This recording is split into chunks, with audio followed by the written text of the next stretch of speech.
하나님 말씀은 욥기 36장 17절로 33절 마지막 절까지입니다. 욥기 36장 17절부터입니다. 이제는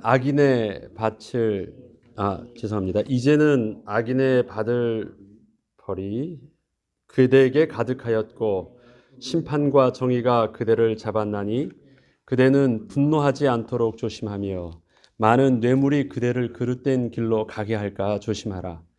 그대의 부르짖음이나 그대의 능력이 어찌 능히 그대가 곤고한 가운데서 그대를 유익하게 하겠느냐. 그대는 밤을 사모하지 말라.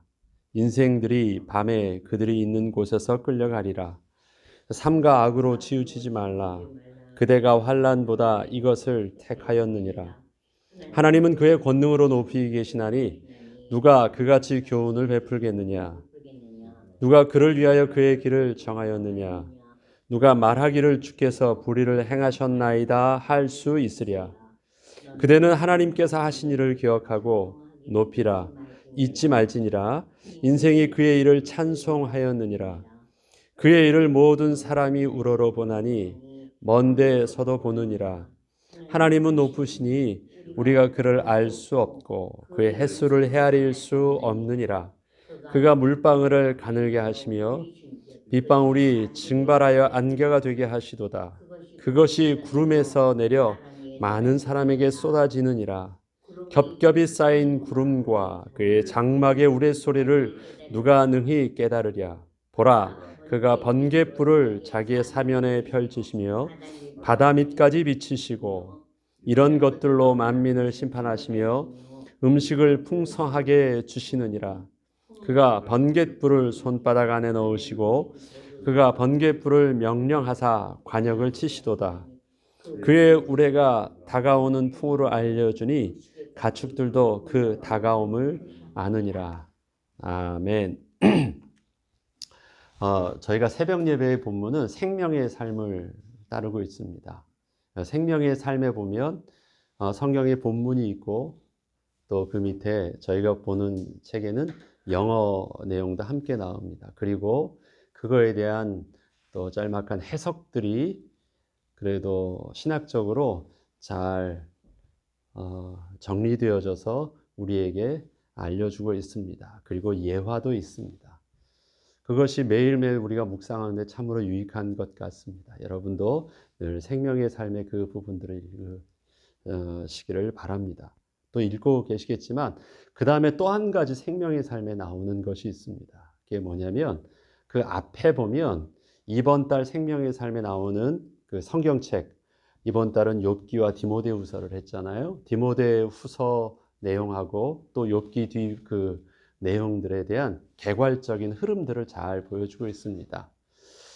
그것을 여러분들이 읽어보면 참으로 유익한 부분들이 있습니다. 왜냐하면 전체 그 내용들의 방향성들을 크게 보여주기 때문에 우리가 매일매일 작게 읽는 이 부분들이 좁게만 보다 보면 자세하게 보는 것처럼 보이지만 그것이 방향성을 이룰 수도 있기 때문에 그래서 큰 전체적인 흐름을 놓치지 않는 가운데 세밀하게 보는 부분들이 참으로 중요합니다. 그래서 계속 짧게 욥기를 여러분들이 읽다 보니까 혹시 전체적인 욥에 결국 하나님께서 이끄신 큰 방향성을 이렇게 희미하게 될 수도 있는데 앞에 보면 욥기 마지막 장까지 이 결론 부분까지 이르는 흐름들이 있습니다.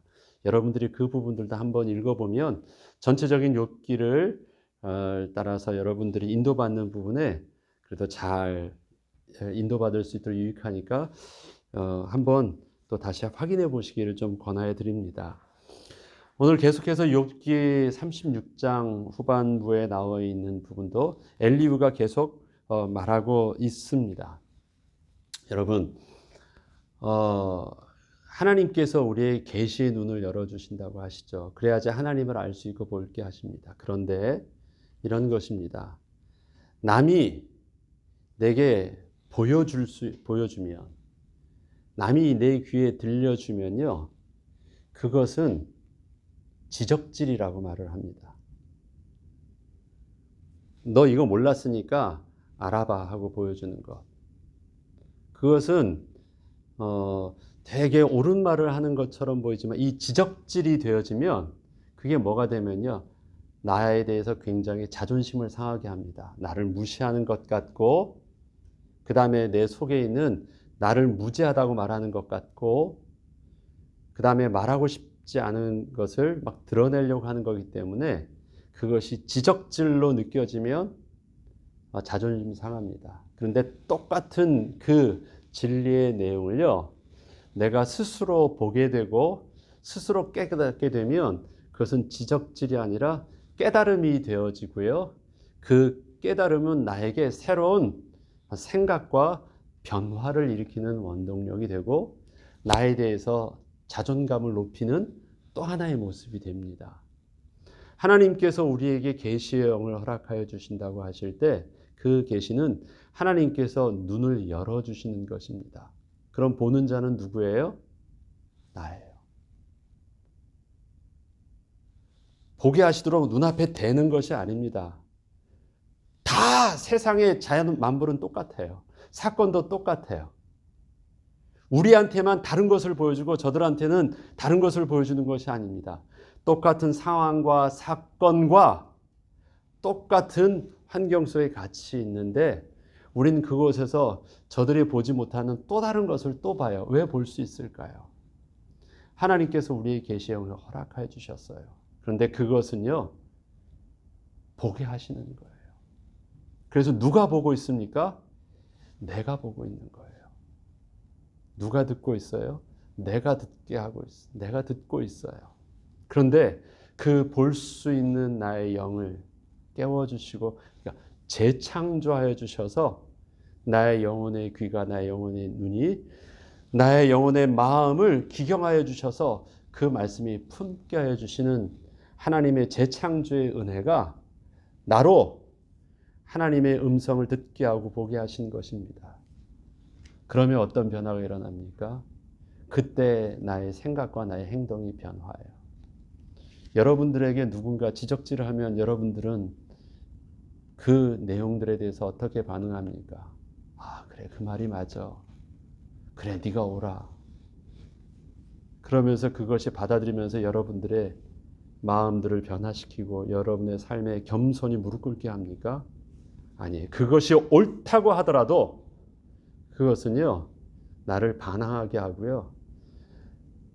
내가 지저분한 걸 보아요. 그래서 청소하려고 마음 먹고 있었는데 야, 네 눈에 이 지저분한 게 안 보여? 똑바로 좀 봐봐. 좀 청소 좀 해.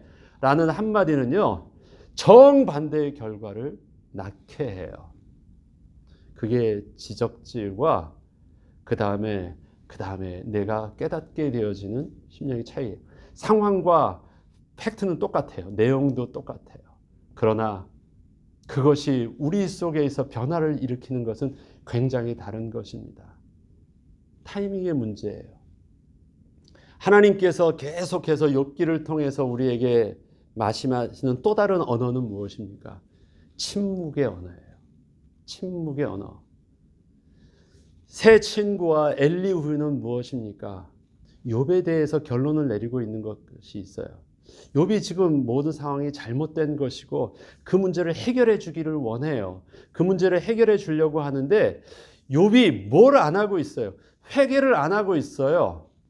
맞아요. 결국 보니까 욥이 회개를 하더라고요. 그리고 그 회개를 통해서 전에는 내가 주님을 귀를 보았는데 이제는 내가 주님을 눈으로 봅니다 하면서 자기가 하나님 앞에서 내가 했던 모든 말들이 얼마나 헛된 말이었다라는 것을 정직하게 회개도 해요. 결국은 그래야지 끝나는 문제가 있는 것 같아요. 욥에도. 그런데 그 회개를요. 새 친구와 그 다음에 엘리후는 어떻게 해요? 맞아. 저 욥이 지금 회개가 필요한데 그 필요한 회개를요. 어떻게 하려고 하냐면 못 깨달았으니까 내가 보여주려고 갖다 대고 내가 들려주려 자꾸 귀에다 해요. 그런데 그 내용들이 하나도 틀린 내용이 아니에요. 하나님의 성품과 하나님의 거룩하심과 하나님의 공의로우심과 하나님의 사랑하심과 하나님의 권위의 높으심과 하나의 어떤 모든 것들을 하나도 틀린 말들이 아니에요. 그걸 가지고 새 친구와 그 다음에 엘리후는 욥에게 눈에다가 욥의 귀에다 계속해서 갖다가 푸시하고 있어요. 욥에게 있어서는 그것이 어떻게 들립니까? 지적질일 뿐이에요. 지적질일 뿐이에요. 왜? 자기가 하나님께서 보게 하신 자기 눈으로 보는 것이 아니니까. 자기 마음에서 품게 되어진 것이 아니니까. 그것이 어떻게 해요? 내게 오히려 반항하는 마음과 분노만 가득 찼다라고 얘기를 해요. 하나님은 뭘 하고 계십니까? 침묵하고 계세요. 침묵의 언어를 통해서 기다리고 있는 거예요. 그래서 어떻게 되도록? 결국은 하나님의 눈을 열어주시면, 하나님께서 보게 하여 주시면, 너 이것 좀 봐라라가 아니라 했잖아요. 내가 보지 못했던 것을 보면, 전에는 내가 귀를 들었는데 이제는 내가 주님을 봅니다라는 것. 누가 본 거예요? 욥이 보게 되면 그것은 지적질이 아니었어요.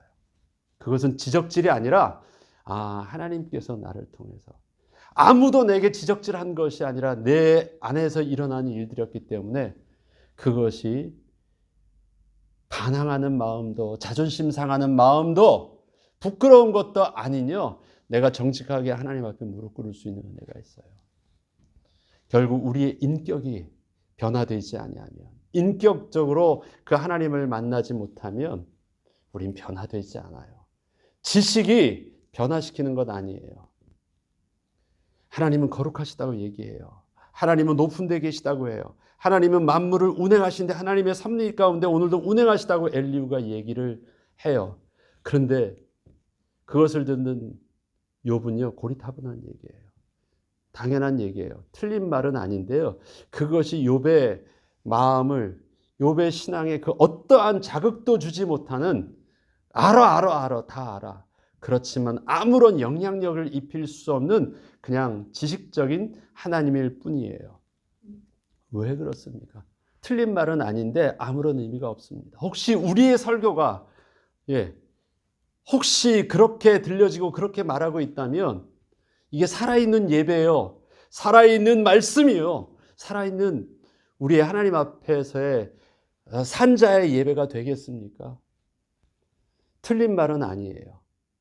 부정할 수 없는 설교에 대한 내용을 가지고 있는데 우리는 죽은 시체처럼 가만히 있어요. 무엇이 없어서 그럴까요? 하나님이 우리의 눈을 열어주지 아니하시고, 하나님이 우리의 입술을 열어주지 아니하시고, 하나님께서 우리의 귀를 열어주지 아니하시면, 다시 말해서 성령의 임재하시는 예배가 안 됐으면 우리는 여전히요, 그 오름이라는 그 내용 앞에서, 화석화된 그 지식과 종교 앞에서 우리는 죽은 예배를 드릴 수밖에 없는 것입니다. 살아계신 하나님은 무엇일까요? 살아계신 하나님. 산자에게 들려주시는 하나님의 음성에 반응할 수 있도록 역사해 주셔야 되지 않겠습니까? 그러면 우리는 이렇게 해야 됩니다. 설교자는 하나님 앞에서 입술 열어 주의 말씀을 전할 수 있도록 기도해야 되고, 눈을 열어주셔서 볼 수 있고 귀를 열어서 듣게 하시며 마음 열어서 품을 수 있는 성령 하나님의 도우심을 구해야 됩니다. 오늘의 말씀에 엘리후가 이런 말씀을 합니다. 17절을 보면요, 이제는 악인의 받을 벌이 그대에게 가득하였고 심판과 정의가 그대를 잡았나니. 17절은 이제는이라고 시작하는데 그전에는 뭐예요? 하나님께서 긍휼하심 속에서 하나님께서 그동안 참아주셨다. 기회를 주셨었다. 그래서 내가 억울하다고 하고 막 말을 해도 별일이 없었던 것은 마지막 기회였다. 그런데 이제 너는 그것을 하나님이 내 편이다라고 생각하면서 착각해서 너의 분노와 너의 억울함을 하나님 앞에서 내려놓고 회개하지 아니하고 하나님 앞에 서지 아니하였기 때문에 이제는 너의 하나님의 시간표가 지나갔다라고, 기회가 지나갔다라고 얘기하면서 표현하는 내용이 17절부터입니다. 그래서 하는 말이 이제는 악인의 받을 벌이 그대에게 가득하였고 심판과 정의가 그대를 잡았나니. 자, 그리고 그대는 분노하지 않도록 조심하며 많은 뇌물이 그대를 그릇된 길로 가게 할까 조심하라. 자, 이 내용들을요, 영어로 보면 한글로 이해하면은 우리에게 좀 오해될 수 있는, 그 다음에 이해가 잘 안 되는 부분들이 있는데, 영어의 여러 원어적인 표현과 영어의 여러 버전 속에서 보면 이 말입니다. 그대는 분노하지 않도록 조심하라고 하는 이 분노는요, 우리가 생각하는 그냥 앵거이기도 하지만 이런 거예요. 그대는, 이게 분노는 이성적이지 않은 것이거든요. 감정에 휘둘리는 것이고 컨트롤하지 못하는 그 어떤 것에 네가 잡혀 있는 것이에요. 이런 것이 각 버전의 영어 번역이나 언어를 통해서 똑같은 그 의미를 갖고 있어요. 네가 유도당하지 말라, 끌려가지 말라. 그 다음에 그것에 잡혀 있지 말라라는 거예요. 그러니까 사실 앞에서, 하나님의 냉정한 그 사실 앞에서 서지 못하고 답답하니까, 억울하니까 막 했는데 그것이 오히려 악한 사단의 딱 그 도구가 되어서 너를 그렇게 유도하면서 끌고 간다는 거예요. 그러니까 그런 사단의 도구에 쓰임받지 않도록 분노하지 말라는 것, 너의 영적인 이성과 그 사실 속에서 벗어나지 않도록 유도당하지 말라는 말입니다. 그것이 조심하며 많은 뇌물이 그릇된 길로 가게 한다. 이제 많은 뇌물도 마찬가지입니다. 이 뇌물을 줘요. 뇌물이라는 속성을, 왜 이것을 NIV나 다른 성경은 뇌물이라고 했었는데, 이 뇌물이요, 영어 원어성어로는 코페르라는 랜섬, 대성물이에요. 대성물을 왜 다른 영어에서는, 현대인의 영어에서는요, 뇌물로 번역했을까? 의미로서는 동일하게 이해되는 부분들이 있습니다. 대성물이라는 것은 뭡니까? 대신해서 대가를 지불하는 거잖아요. 내가 죄를 지었어요. 죄를 지었는데 그 죄에 대한 것들을 동일하게 줄 수 없어요. 예를 들어서 사람을 죽였는데 그 사람을 죽인 것을 내가 내 목숨을 통해서 할 수 없는 입장에 있잖아요. 다른 사람을 피해를 입혔는데 그거 쏟아진 물이에요. 그래서 그것에 대해서 다른 것을 통해서 해줘요. 그것이 무엇입니까? 피해를 통해서 더 보상으로 다른 물질을 더 손해배상을 해주기도 하잖아요. 대속물이에요. 대속물.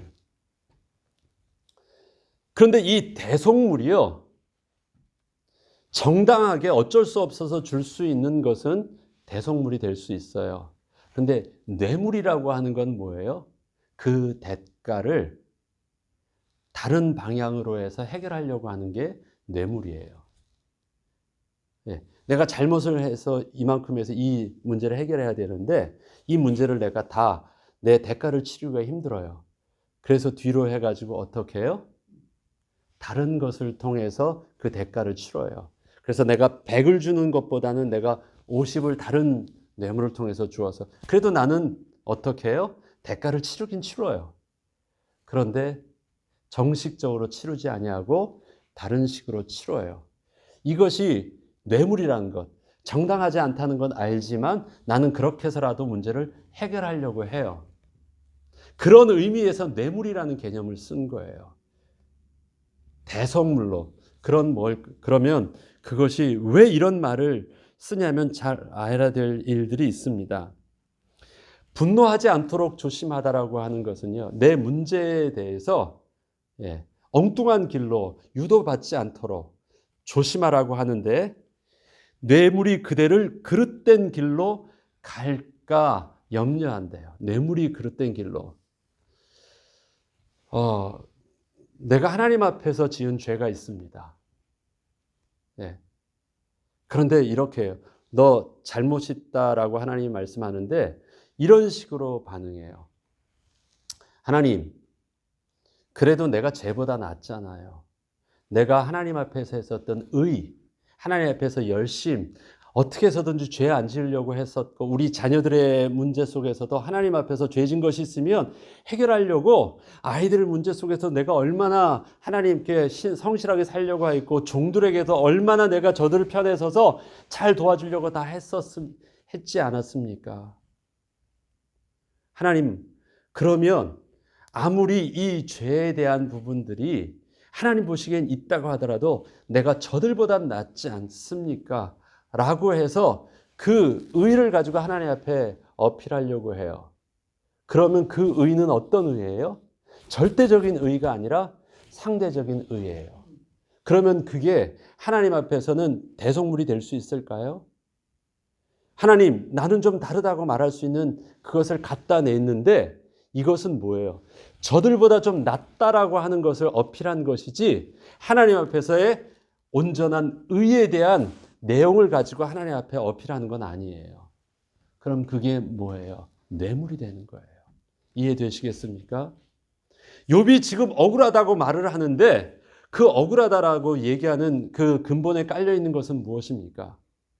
내가 살아온 걸 너희들이 말하는 것처럼 너희들이 말하는 죄인은 악인은 그렇게 범죄함을 받아야 된다라고 말하는 것처럼 나 그렇게 살지 않았어라고 얘기해요. 그것에 대해서 엘리후는 뭐라고 합니까? 네가 감히 거룩하신 하나님과 높으신 하나님과 공의로우신 하나님 앞에서 의롭다라고 얘기할 수 있어? 하나님과 비교할 때 네가 그럴 수 있어? 라고 하면서 엘리후는 절대적 기준을 얘기하고 있고 너는 욥은 아무리 네가 다르다 얘기하더라도 너는 저들과 비교했을 때 상대적인 의로 할 뿐이야. 그러니까 그것을 가지고 하나님 앞에 정당하다고 말을 하는 것은 어떨 수밖에 없다고요? 그릇된 길로 갈 수밖에 없어. 네가 잘못된 판단해서 하나님 앞에서 회개하지 못하는 그릇된 길로 하나님 앞에서 너의 문제를 해결할 수 없는 그릇된 문제에 빠질 수밖에 없고 그렇게 유도당할 수밖에 없어. 그렇게 네가 분노하다고 억울하다고 네 스스로가 잡힐 수밖에 없어라는 거예요. 이해되시겠어요? 지금 이 말이요.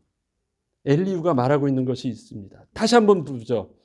그대는 분노하지 않도록 엉뚱한 것에 잡히지 않도록 주의하라. 많은 뇌물이 그대를 그릇된 길로 가게 할까 하라. 너의 그동안의 삶에 의롭다고 했던 그것들 그것을 가지고 나는 하나님 앞에서 정당하게 부르질 수 있었다고 했었던 삶의 그의 성실함이 있잖아요. 그 하나님 앞에서 신실하게 드렸던 물질이 있잖아요.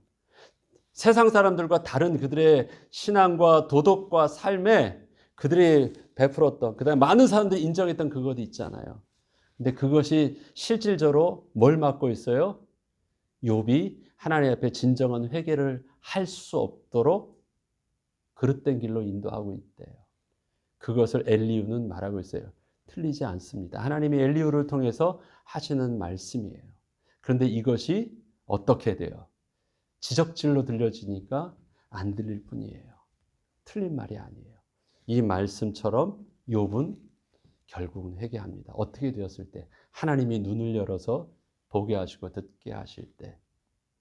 전에는 귀로 들었었는데 안 들렸대요. 그런데 하나님이 이제 눈을 열어 보게 하시니까 내가 얼마나 허무하고 헛된 말을 했는지 알겠대요. 좀 더 읽어보죠. 19절. 그대의 부르짖음이나 그대의 능력이 어찌 능히 그대가 곤고한 가운데서 그대를 유익하게 하겠느냐. 그대의 부르짖음이 뭐예요? 지금 앞에서 하면 분노하는 것이에요. 분노할 수밖에 없는 자신의 답답함과 자신이 가지고 있는 의예요. 그래서 자기가 할 수 있는 하나님 앞에서의 반응들이에요. 그대의 부르짖음, 그대의 능력은 뭐예요?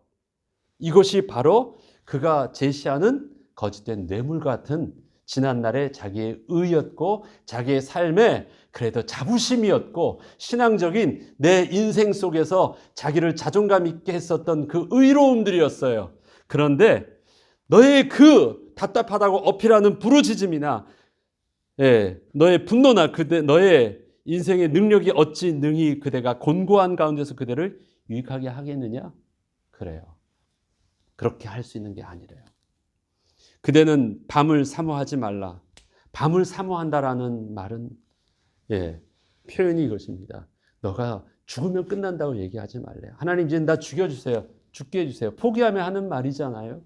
엘리야가 하나님 앞에서 그가 마지막으로 해도 안 되니까 뭐라고 해요? 죽기를 작정하고 막 했다고 하잖아요. 우리 심술의 마지막 심통은 뭐예요? 하나님 죽여주세요. 그것 아닙니까? 계속 힘드니까 결국 욥도 하고 있는 말이 그것이었어요. 밤을 사모한다는 말은 죽여달라는 말이에요. 그런데 뭐라고 말합니까? 그대는 밤을 사모하지 말라. 인생들이 밤에 그들이 있는 곳에서 어떻게 하여? 끌려가리라. 죽으면 끝나는 게 아니에요. 그게 있는 곳에서 어떻게 해요? 끌려가요. 어디로? 하나님의 심판대 앞으로 가는 거예요. 그래서 죽음이 아니라 결국은 죽으면 인생이 끝나는 것으로 도피하려고 하지 말라는 거예요. 결국은 어떻게 되었니까? 그거 안 끝나는 거예요. 결국은 어떻게 해요? 하나님 앞에 서는 것이에요. 그래서 죽음 뒤에 숨으려고 했는데 결국 인생들이 어떻게 된대요? 끌려가서 그 밤에 끌려간대요. 있는 곳에서 끌려가서 어떻게? 숨어 있는 그가 하나님의 보좌 앞에서 서게 되는 것이래요. 피해서도 안 되고요. 숨어서도 안 돼요. 결국 우리는 하나님 앞에 맞닥뜨리게 되어지기 때문에 반드시 해결해야 돼요. 그것을 말하고 있습니다. 욥에게 있어서 하는 말씀. 우리가 신앙이라는 것을 두었을 때 그렇게 힘들다고 해서 아니라고 해서 그냥 간단하게 피하면 될 일이 아니고 덮으면 될 일이 아니고 내가 없어지면 될 일들이 아니에요. 그냥 떠나면 될 일들이 아니에요. 결국은 어떻게 하니까? 하나님 앞에 설 때는 더하니까. 지금 여기까지 하는 엘리후의 말은요. 하나님께서 엘리후를 통해서 들려주시는 분명한 말씀들이 맞잖아요. 그런데 이 말씀들이 엘리후도 듣지 못했고 엘리후가 말을 하는데 엘리후는 그 말을 자기의 귀가 듣지 못했고 엘리후의 이 말을 또 욥 또한 듣지 못해서 뒤집어지고 있어요. 틀린 말들은 아니에요. 지식의 내용의 문제가 아닙니다. 살아있는 예배가 되어야 되는 거예요. 하나님이 간섭하시지 않는 예배, 하나님의 임재가 없는 예배는 틀린 것이 하나도 없어도 틀린 것이고요.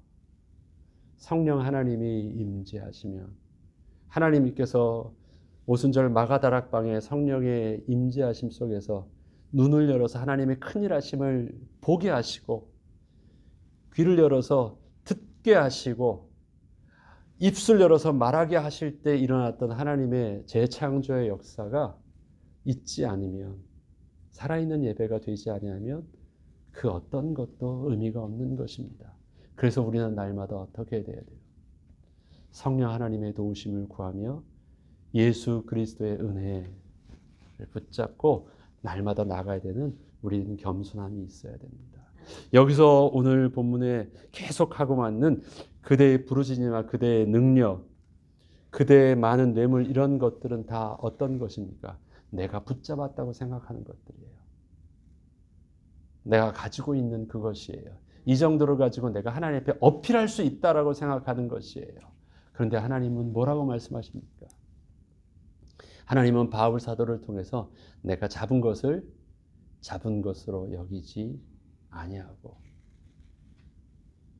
욥은 이 마음 때문에 하나님 앞에서 반항하는 마음과 부르짖음이 생겼다고 합니다. 왜 그럴까요? 하나님 서운하다는 거예요. 하나님 섭섭하다는 거예요. 내가 하나님께 어떻게 했는데 하나님이 내게 이러실 수 있느냐라는 것입니다. 사람들한테 억울하다라는 거예요. 내가 당신들한테 그렇게 보여준 적이 없는데 어떻게 나에게 그렇게 정죄할 수 있느냐라는 거예요. 서운하고 억울하고 다 그렇습니다. 왜요? 내가 그동안 붙잡고 있었던 것이거든요. 의로운 것이거든요. 그러나 그것 입고 하나님께 나갈 수 없습니다. 여전히 오늘은 또 무엇을 입어야 돼요? 여전히 나는 무익한 종입니다 할 때 그리스도의 의의 옷을 입고 여전히 하나님 앞에 새로운 모습으로 다시 나가지 아니하면 어떻게 해요? 그것은 뇌물이 되는 것이고 그것은 쓸데없는 것입니다. 우리의 예배는 현재입니다. 현재. 과거를 붙잡고 오늘 서 있는 게 아니에요. 오늘 주시는 하나님의 은혜의 옷을 입고 은혜의 보좌 앞에 담대히 나가는 것입니다. 혹시 우리의 의가 뇌물되지 않았습니까? 잘못된 방향으로 하나님 앞에서 그걸 가지고 해결하려고 하는 지난날의 나의 의가 되지 않습니까? 하나님 그거 뭐라고 얘기하십니까? 뇌물 같은 거래요. 정당한 방법 아니래요. 그걸 가지고 대속될 수 없는, 대신할 수 없는 그러한 보상이래요. 그런 뒷문으로 가지 말고 그리스도의 의를 붙잡고 앞문으로 하나님 앞에 정직하게 서래요. 나의 모든 것을 밤에 숨으려고 하지 말고 하나님의 거룩하신 보좌 앞에 정당하게 서래요. 우리가 이 은혜가 회복될 때 우리에게 들려지고 보게 되어질 때 그때부터 우리는 무엇이 있습니까? 변화되기 시작합니다. 다윗은 이것을 너무 잘 알았어요. 그에게 하나님의 은혜가 임했습니다. 어떤 은혜가요? 단선지자를 통해서, 나단 선지자를 통해서 하나님의 음성을요, 지적질이 아니라 하나님의 음성으로 들려지게 됐어요. 그리고 나서 자기에게 뭐가 없다는 것을 깨닫게 됩니까? 아, 정직한 영이 없었구나. 하나님의 영이 함께 하시지 못하고 있었던 사실들을 깨닫습니다. 그는 회개할 때 잘못했습니다라고 회개하지 않습니다. 그의 회개는 무엇입니까? 정결한 마음과 정직한 영을 창조해달라는 간구를 합니다. 왜냐하면 지식적으로 이것에 비추어서 보니까 이것을 잘못했군요를 잘못하는 것이 아니라, 그것을 하나님 앞에 용서하는 것이 아니라 뭐예요? 정말 심각한 문제는 내 속에 하나님이 안 계신 것이 문제였구나 라는 것을 깨달아요. 정결한 마음과 정직한 영을 창조하여 주시고 나를 주님 앞에서 멀리하지 마옵시고 주의 성령을 거두지 마시옵소서. 주님의 그 구원의 기쁨을 내게 다시 회복시켜 주시옵소서. 모든 내용을 보세요. 그 내용 속에 내가 우리아의 아내 밧세바를 범하였습니다. 잘못해 주십시오. 그 말하고는 근본적으로 다른 것이에요. 심각성이 어디 있습니까? 하나님이 안 계신 문제였구나. 하나님이 안 계신 문제. 하나님이 간섭하여 주지 아니하신 문제였구나라는 걸 안 거예요. 우리에게 있어서 하나님이 우리 가운데 거하시려면, 오늘도 우리 가운데서 좌정하사 우리를 다스려 주시려면 여전히 우리는 부인할 수 없는 것이 있습니다. 여전히 우리는 오늘도 붙잡아야 될 것이 있습니다. 그것이 예수 그리스도의 십자가의 은혜고 보혈의 공로고 그 은혜의 옷을 입는 것입니다.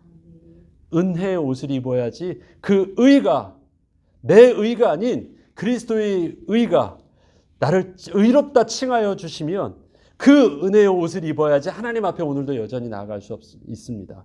그런데 오늘은 내가 입은 옷이 그리스도의 은혜의 옷이 아니에요. 뭐예요? 옛날에 내가 하나님 앞에서 잘했던 그 잘났던 열심이에요. 그래서 그 은혜의 옷이 아니라 난 무슨 옷을 입고 하나님 앞에 반응하고 있어요? 나의 의의 옷을 입고 있으니까 뭐만 나와요? 찬양이 나오지 않고 서운함이 나오고 반항이 나오고 억울함이 나오고 미움이 나와요. 다친 마음이 나와요. 그리고 하나님이 잘못했고 하나님이 책임지셔야 된대요. 나한테 하나님 그렇게 하시면 안 된대요. 옷을 갈아입으십시오. 우리의 옷을.